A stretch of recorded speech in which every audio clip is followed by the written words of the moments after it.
বছরে এই আওয়ামী লীগ বাংলাদেশ এটা তৈরি করেছে। তো এই কারণে আমরা দেখি যখন ইভিএম এর কথাটা আসে, তো ইভিএম এমন একটা ইলেকট্রনিক যন্ত্র, সেখানে আসলে প্রযুক্তিগতভাবেই সেটার অপব্যবহার করা সম্ভব। কে কতটা ভোট পেয়েছেন সে সংখ্যাকে পাল্টে দেওয়া সম্ভব, এবং এই পাল্টে দেওয়ার ক্ষমতা বাংলাদেশের অনেকগুলো এজেন্সি এগুলোর সাথে যুক্ত থাকতো, সরকার সেটাকে তাদের মতো করে ব্যবহার করত। এই কারণে ভোট যখন হবে ইভিএমে আসলে প্রার্থী কে না কে এই বিষয়গুলো আসলে যারা ভোটার তারা আসলে বুঝে উঠতে পারতেন। এরকমও হয়েছে যে এক জায়গায় এক মার্কায় ভোট দিবেন কিন্তু অন্য মার্কায় গিয়ে সেটা সিল করে যাবে, এরকম ধরনের ব্যাপারও ইভিএম এর মধ্যে ঘটেছে। এবং যেহেতু তথ্য প্রযুক্তির যুগ এবং তথ্য প্রযুক্তিকে যত রকম ভাবে এটার অপব্যবহার করা সম্ভব তার সবটাই কিন্তু ইভিএম এর মধ্য দিয়ে করার মতো একটা পরিস্থিতি তৈরি করা হয়েছে। তো এই কারণে কিন্তু যখন এখন এসে নির্বাচন কমিশন তারা আসলে ইভিএম এর সিদ্ধান্ত থেকে সরে আসেন, এটাকে আমরা ইতিবাচক হিসেবেই দেখি। বরং সরাসরি ব্যালট পেপারে প্রার্থীদের তালিকা থাকবে বা সেখানে মার্কাগুলো থাকবে, যারা ভোটাররা আছেন তারা সেখানে ভোট প্রদান করবেন, এর মধ্য দিয়ে আসলে এটা হওয়া প্রয়োজন। আরো একটা সিদ্ধান্ত যেটা সরকার নির্বাচন কমিশন গ্রহণ করেছে, যে কোনো একটা জায়গায় যদি একজন প্রার্থী থাকেন তো সেখানে না ভোটের অপশনটা তারা যুক্ত করেছেন। আমাদের কাছে এটা ইতিবাচক মনে হয় যে যদি আসলে কোনো একটা জায়গায় এমন পরিস্থিতি হতেই পারে, আওয়ামী লীগ যেরকমটা করেছেন 14 নির্বাচনে, তারা আসলে 153টা আসনে তাদের কোনো প্রার্থীর বিপরীতে আর কোনো প্রার্থী ছিল না, একক প্রার্থী বিনা প্রতিদ্বন্দ্বিতায় তারা নির্বাচন করে আসলেন। তো বাংলাদেশে কোনো একটা অঞ্চলে এরকম হতেও পারে যে কোনো একজন ব্যক্তি তিনি এতটা পাওয়ারফুল, এতটা শক্তিশালী যে তিনি হয়তো তার প্রতিদ্বন্দ্বী হিসেবে আর কেউ সেখানে নির্বাচন করবেন তিনি সেটা টলারেট করলেন না, আর কাউকে সেখানে দাঁড়াতেই দিলেন না, তিনি বিনা প্রতিদ্বন্দ্বিতায় সেখানে তিনি জয়ী হয়ে আসার মতো একটা পরিস্থিতি তৈরি করে ফেলেন। তো এরকম যদি পরিস্থিতিও থাকে তো সে জায়গায় সে অঞ্চলের যারা ভোটাররা আছেন তারা সেই প্রার্থীর বিপক্ষে গিয়ে তারা ভোট দেওয়ার একটা অপশন পেলেন, যাতে করে সেইখানে যদি না ভোট আসলে সিম্পল মেজরিটিতে এগিয়ে যায়, যদি সেটা 50% ক্রস করে যায়, সেখানে নতুন করে আবার নির্বাচন আয়োজন হলো, সেখানে একটা নতুন রাজনৈতিক পরিবেশ পরিস্থিতি তৈরি হলো, তার মধ্য দিয়ে আসলে সত্যিকার অর্থেই জনগণের যে প্রতিনিধি তাকে বের করে নিয়ে আসার এবং তাকে জিতিয়ে নিয়ে আসার, তাকে প্রার্থী থেকে তাকে প্রতিনিধি হিসেবে বের করে নিয়ে আসার একটা সুযোগ সেখানে তৈরি হবে। আমরা এই দুটো সিদ্ধান্ত, ইভিএম বাতিল করা এবং না ভোটের অপশন যুক্ত করা, সিদ্ধান্তকে আমরা ইতিবাচক হিসেবেই দেখি। এর পরবর্তীতে আপনার কাছে প্রশ্ন হচ্ছে যে এই যে আপনারা প্রায় 1 মাসের বেশি সময় বা 1 মাস ধরে হচ্ছে আপনাদের পদযাত্রা করলেন, সেই পদযাত্রা একটি ছিল হচ্ছে যেন হচ্ছে সংবিধান সংস্কার নয় বরঞ্চ পরিবর্তন, নতুন ভাবে সংবিধান করার, সেখানে হচ্ছে যেই ঘোষণাপত্র আসছে সেখানে কিন্তু সংবিধান সংস্কারের কথা আসছে। তাহলে কি আপনারা ব্যর্থ আপনাদের এত বড় পদযাত্রা করেও? আমরা জুলাই পদযাত্রায় বাংলাদেশের 64 জেলায় গিয়েছি, আমরা সেখানে মানুষের সঙ্গে কথা বলেছি এবং একেবারেই গ্রামের কৃষক থেকে শুরু করে নিয়ে ওই অত্র এলাকার যারা সুশীল সমাজের প্রতিনিধি যারা আছেন, যারা শিক্ষকেরা আছেন, যারা রাজনীতি নিয়ে খোঁজখবর রাখেন, সকল ধরনের মানুষের সঙ্গে আমরা ওঠা বসা করেছি, আমরা তাদের কথাগুলো শুনেছি। আমরা একে দীর্ঘ সময় ধরে বলতেছি যে বাংলাদেশে 72-এর যে সংবিধান, একই তো এই সংবিধান প্রণয়নের যে পদ্ধতি সেটা নিয়ে একটা প্রশ্নের জায়গা রয়েছে। তারা নির্বাচিত প্রতিনিধি ছিলেন না সংবিধান প্রণয়নের জন্য, এবং সেই সংবিধানটা যা করা হয়েছে সেটা একদলীয় একটা সংবিধান হয়েছে, সেখানে মূলনীতির যে বিষয়গুলো আছে সেটা থেকে শুরু করে নিয়ে, এবং যখন সংবিধানটা করা হলো এই সংবিধানটা একজন ব্যক্তি শেখ মুজিবুর রহমান তাকে মাথায় রেখে, যে শেখ মুজিবুর রহমান প্রধানমন্ত্রী, তিনি দেশটাকে পরিচালনা করছেন, সেই প্রধানমন্ত্রীকে ওভার ইম্পোর্ট করা, এতটা ক্ষমতায়ন করা হয়েছে প্রধানমন্ত্রীর যে সেই ক্ষমতায়নের জায়গা থেকেই বাংলাদেশে এই সাংবিধানিক প্রক্রিয়ার মধ্য দিয়ে বৈধভাবে কোনো একজন প্রধানমন্ত্রী চাইলেই স্বৈরাচারী হয়ে উঠতে পারেন, এরকম ব্যবস্থাই সংবিধানের মধ্যে বিদ্যমান। এবং পরবর্তীতে এই সংবিধানে 16-17 বার সংশোধনী হলো এবং সেই সংশোধনীগুলোর অনেকগুলোই দলীয় পারপাজে হয়েছে, এবং পরবর্তীতে এখন যে সংবিধানের যে অবস্থা, সেই সংবিধানের অনেকগুলো আর্টিকেল কার্যত অন্তর্বর্তীকালীন সরকার দায়িত্ব নেওয়ার পরে এটার 47টার মতো আর্টিকেল সেটা কার্যকর অবস্থায় নাই। আমরা যখন বিএনপি, জামাত বা অন্য যে কোনো দলের সঙ্গে আমরা কথা বলি, প্রত্যেকেই কিন্তু বলেন যে এই সংবিধানটা দিয়ে আর চলবে না। এই সংবিধানে তারা বলতেছেন বিএনপি যে এখানে সংস্কার প্রয়োজন। তো আমরা যখন দেখি হিসেব করে যে সংবিধানের 7 আর্টিকেলের মধ্যে এইভাবে বলা হলো যে সংবিধানের আসলে প্রস্তাবনা পার্ট 1, পার্ট 2, পার্ট 3 এই জায়গাগুলোতে আর কোনো পরিবর্তন নিয়ে আসা যাবে না। যদিও কোর্টে একটা রায় এসেছে 75 সংশোধনী সেটার বাইরে গিয়ে, কিন্তু এরকম ধরনের একটা পরিস্থিতি কিন্তু সংবিধানের মধ্যে করে রাখা হয়েছে। এবং এই সংবিধানে ক্ষমতার যে 3টি অঙ্গ রয়েছে, রাষ্ট্রের যে 3টি অঙ্গ রয়েছে, সেটা বিচার বিভাগ, সেটা এক্সিকিউটিভ এবং সেটা আইন সংসদ, এর মধ্যকার যে ক্ষমতার ভারসাম্যের যে জায়গাগুলো আছে সেটাকে আসলে পরিপূর্ণভাবে নিশ্চিত করা সম্ভব হয়নি। এই কারণে বাংলাদেশের মানে এই রাষ্ট্রের চরিত্রটা কিরকম হবে সেটাকে নির্ধারণের জন্যও যেমন একই সাথেই বাংলাদেশে যাতে কার্যকরভাবে গণতন্ত্র আমরা চর্চা করতে পারি, যাতে কার্যকরভাবে এদেশের মানুষেরা তাদের গণতান্ত্রিক অধিকারগুলো প্রাপ্ত হন এবং একই সাথে যাতে জবাবদিহিতা নিশ্চিত করা সম্ভবপর হয়, এই কারণেই কিন্তু একটা নতুন রাজনৈতিক কাঠামোর মধ্য দিয়ে নতুন সংবিধানের কথা আমরা বলেছি।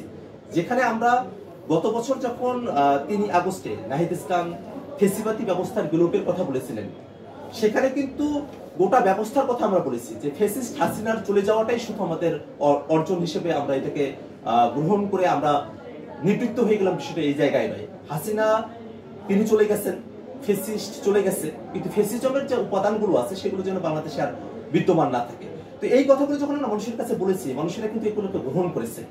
অন্য দল অর্থাৎ বিএনপি যদি এখন নতুন সংবিধানের কথা না বলে থাকে, তারা কিন্তু এই সংবিধানে যে চলবে না এই জায়গায় তারা কিন্তু একমত হয়ে আছে।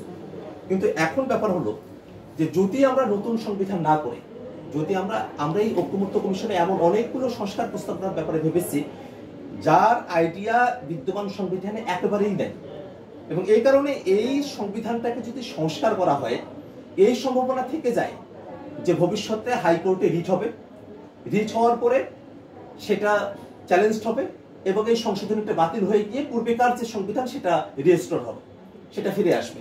যদি এই পরিস্থিতি হয় তা আমরা যত সংস্কার করলাম সব কিছু আসলে জলে ভেসে যাবে, আমরা এখান থেকে আমাদের আর কোনো প্রাপ্তির জায়গা থাকবে না। অর্থাৎ সংবিধানের এই সংস্কারের যে জায়গাগুলো আমরা ভেবেছি এগুলোকে যদি সুরক্ষিত করতে হয়, একটা নিশ্চয়তা যদি দিতে হয়, বাংলাদেশে যে নতুন রাজনৈতিক জনগোষ্ঠীর আবির্ভাব হয়েছে তাদের মতামতের যদি প্রতিফলন ঘটাতে হয়, গণতন্ত্রকে সুরক্ষিত করতে হয়, জবাবদিহিতা নিশ্চিত করতে হয়, তাহলে নতুন সংবিধান আমাদের প্রয়োজন। এই জায়গায় কোনো আমাদের দ্বিতীয় কোনো ব্যাখ্যার প্রয়োজন নেই।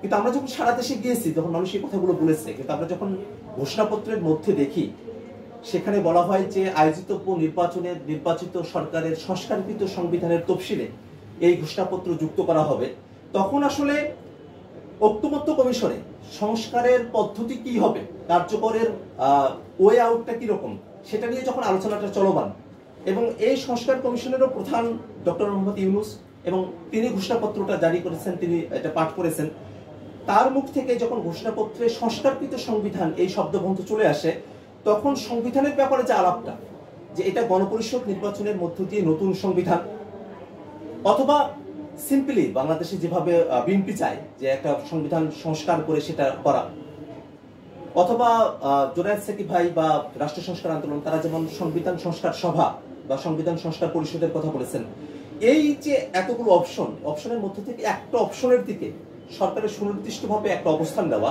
সেটাকে আমরা গ্রহণ করতে পারি না।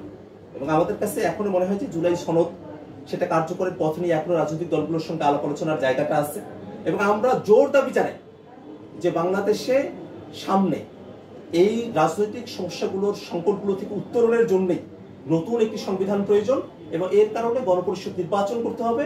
এবং এখন যে জুলাই সনদ ব্যাপারে আমরা ঐক্যমত্যে আমরা এসেছি এবং কমিশন সিদ্ধান্ত জানিয়েছে, সেই জুলাই সনদের একটা আইনি ভিত্তি দিয়ে জুলাই সনদের ভিত্তিতে সামনে নির্বাচন আয়োজন করতে হবে। তাহলে আমরা একটু নির্বাচন নিয়ে আসি। কিছুদিন ধরেই আসলে নির্বাচন নিয়ে কথা হচ্ছে। এদিকে নির্বাচন কমিশন কিন্তু প্রথমার্ধে এক কথাই জানিয়ে দিয়েছে ফেব্রুয়ারির প্রথমার্ধে নির্বাচন হচ্ছে, আবার বিভিন্ন রকম যে রুলস রেগুলেশনগুলো আছে সেগুলোও জারি করা হচ্ছে, এবং তারা একেবারে 300টি আসনেই প্রার্থী দিতে যাচ্ছে। কি অন্তর্বর্তীকালীন সরকার যখন ডিসেম্বর থেকে জুন এই সময়সীমার মধ্যে নির্বাচনের কথা বলেছে, আমরা শুরুর সময় থেকে বলেছি যে সরকার যদি জুলাই ঘোষণাপত্র, জুলাই সনদ বাস্তবায়ন, বিচার এবং সংস্কার সেগুলো যদি সম্পূর্ণ করে ফেলে, তাহলে এই সময়সীমার মধ্যে নির্বাচন আয়োজন করতে আমাদের তরফ থেকে কোনো আপত্তি নেই। সরকার নির্বাচনের ডেট দিতেছে, ডেট অর্থাৎ একটা সময়কাল বলতেছেন যে ফেব্রুয়ারির মধ্যে, সেটা রমজানের আগে অর্থাৎ ফেব্রুয়ারির প্রথমার্ধের মধ্যে নির্বাচন আয়োজনের ব্যাপারে একটি তোড়জোড় আমরা লক্ষ্য করছি। কিন্তু সব থেকে দুর্ভাগ্যের বিষয় হলো যে সরকার সংস্কারের বিষয়কে পাশ কাটিয়ে নির্বাচন আয়োজনের দিকে যাচ্ছে। এটা সামগ্রিকভাবে আমাদের জাতিকে একটা হতাশার মধ্যে ফেলছে। যে আমরা পূর্বেকার যে বাংলাদেশের রাজনৈতিক কাঠামো, রাষ্ট্রের যে কাঠামো, সেখানে গুণগত সংস্কারের বিষয়গুলোকে নিশ্চিত না করেই যদি নির্বাচনের দিকে অগ্রসর হই, তাহলে বাংলাদেশ আসলে আগে যে সিস্টেমে চলতো সেই সিস্টেমের সামনের দিকে চলতে থাকবে, এরকম ধরনের একটা পরিবেশ তৈরি হয়। আদতে আমাদের এতগুলো ভাই শহীদ হলেন, এতগুলো ভাই আহত হলেন, এত সংগ্রামের মধ্য দিয়ে আমাদের অর্জন হবে শূন্য যদি আমরা সংস্কারবিহীন নির্বাচনের দিকে অগ্রসর হই। এ কারণে নির্বাচনের যে সময়কাল বলা হয়েছে আমাদের আপত্তির জায়গা নেই, কিন্তু সংস্কারকে পাশ কাটিয়ে যদি নির্বাচন করা হয় সেখানে অবশ্যই আমরা আপত্তি করব। এবং আমরা বারবার এই কথাটা বলছি যে বিচারের যে কার্যক্রম শুরু হয়েছে, একটা মামলায় সাক্ষ্য গ্রহণ শুরু হয়েছে, একটা মামলা না, কয়েকটা মামলাতে, এবং একটা দৃশ্যমান জায়গা পর্যন্ত এটিকে উন্নীত করতে হবে যে যারা গণহত্যা করলো, যারা বাংলাদেশের মানুষের বিরুদ্ধে, মানবতা বিরুদ্ধে অপরাধ করলো, তাদেরকে বিচারের আওতায় নিয়ে এসে তাদের বিচারটা একটা দৃশ্যমান পর্যায় পর্যন্ত উন্নীত করা হয়েছে। এটা সরকারের অন্যতম প্রধান কর্তব্য, সেটা সম্পূর্ণ করতে হবে। জুলাই সনদের কথা বলা হয়েছে, রাজনৈতিক দলগুলো দ্বিতীয় দফার বৈঠক শেষ করেছেন। সেই জুলাই সনদ কার্যকর করা ছাড়া বাংলাদেশে নির্বাচন হবে। যদি বাংলাদেশে জুলাই সনদের কার্যকারিতার জায়গাটা অস্পষ্ট থেকে যায়, তাহলে সে নির্বাচন বাংলাদেশকে গণতন্ত্রকে সুরক্ষা দিতে পারবে না। আমরা এর আগেও দেখেছি, আওয়ামী লীগ যখন নির্বাচনগুলো করতো তারা বলতো সাংবিধানিক ধারাবাহিকতা রক্ষার জন্য নির্বাচন করা দরকার। আমরা বাংলাদেশের এই যে বিদ্যমান সংবিধান, সে সংবিধানের নিয়ম নীতিকে উপেক্ষা করে তার বিপক্ষে গিয়েই আমরা কিন্তু 24-এর অভ্যুত্থানে আমরা অংশগ্রহণ করেছি। অতএব সাংবিধানিকতা বা সংবিধানের ধারাবাহিকতা রক্ষা করার ভয়, ভীতি বা সেটাকে রাষ্ট্রদ্রোহিতার জায়গায় নিয়ে গিয়ে আমাদেরকে নানাভাবে হেনস্থা করা হবে, গ্রেফতার করা হবে, ফাঁসি দেওয়া হবে, এই ভয়টা কিন্তু আমরা কেউ পাই না। এই কারণে জুলাই সনদ, যেখানে মোটা দাগে আমরা যতদূর পর্যন্ত প্রত্যাশা করেছিলাম ততদূর আমরা অর্জন করতে পারিনি, কিন্তু যতটুকু জুলাই সনদে আমাদের অর্জন, ততটুকু যেন আমরা সঠিকভাবে কার্যকর করতে পারি, এ ব্যাপারে জাতীয় নাগরিক পার্টি কোনো ছাড় দেবে না। বাংলাদেশে নির্বাচন অবশ্যম্ভাবী ঘটনা, কিন্তু নির্বাচনের পূর্বে সংস্কার সম্পূর্ণ করা এটা সরকারের অবশ্য পালনীয় দায়িত্ব। বিচারটাকে দৃশ্যমান পর্যায়ে নিয়ে যাওয়া, এবং নির্বাচনের জন্য যেটা সব সময় দরকার হয় লেভেল প্লেইং ফিল্ড এবং মাঠ প্রশাসনের নিরপেক্ষতা, সেই জায়গাটাতেও সরকারকে পদক্ষেপ গ্রহণ করতে হবে। অনেকগুলো জায়গাতেই বিভিন্ন ঘটনা ঘটছে যে জায়গাগুলোতে আইন শৃঙ্খলা রক্ষাকারী বাহিনীর দুর্বলতা পরিলক্ষিত হচ্ছে। তো সেরকম ধরনের জিনিস চলতে থাকলে সেটা একটা গ্রহণযোগ্য নির্বাচন, সুষ্ঠু নির্বাচন আয়োজনের মতো পরিস্থিতি সরকার তৈরি করতে পারবে কিনা, সেই জিনিসগুলো নিয়েও এখনো একটা সংশয়ের জায়গা রয়েছে। সেই জায়গাটা সরকারের ভাবা প্রয়োজন। এই কারণে নির্বাচনের প্রস্তুতির পূর্বেই জাতীয় নাগরিক পার্টি সংস্কার যে বাংলাদেশে বাস্তবায়ন করা হলো সেই বিষয়টা নিশ্চিত করতে চায়। যখন জুলাই সনদের কার্যকারিতার জায়গাটা নিশ্চিত করা সম্ভবপর হবে, তারপরেই আমরা নির্বাচনের বিষয়গুলোতে আমাদের মনোযোগ নিবদ্ধ করব। জুলাই ঘোষণাপত্র